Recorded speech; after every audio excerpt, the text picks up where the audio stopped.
ગુજરાતના જસદણમાં નિર્ભયા કાંડને યાદ કરાવતો જધન્ય બનાવ સામે મનીષ દોશીની પ્રતિક્રિયા સામે આવી, જેમાં તેમણે જણાવ્યું કે ગાંધી અને સરદારના ગુજરાતમાં દુષ્કર્મ જેવી ઘટનાઓ બની રહી હોવા છતાં સરકારની કામગીરી ઉપર સવાલ ઊભા થયા છે।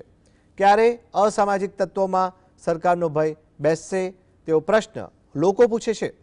ગૃહમંત્રી નિવેદનો આપે છે, પરંતુ વાસ્તવિક કાર્યવાહી ક્યારે થશે તે અંગે અસ્પષ્ટતા છે। ગાંધીનગરમાં બેઠેલી ભાજપ સરકાર સબ સલામતના દાવા કરે છે, પરંતુ જમીન પર સ્થિતિ વિપરીત દેખાય છે। સતત લાપરવાહી અને સરકારની લાપરવાહી, પોલીસ તંત્રની લાપરવાહી, બીજી બાજુ અસામાજિક તત્વો બેકાબુ, એના કારણે માસૂમ દીકરીઓ પીખાઈ રહી છે। જે રીતે ગુજરાતમાં જસદણની અંદર ઘટના બની, માસૂમ દીકરીને પીખી નાખનારાઓ અને નિર્ભયા કાંડ જેમ આપણને યાદ કરાવેલી, કાજુ કંપાવી દેવી ઘટના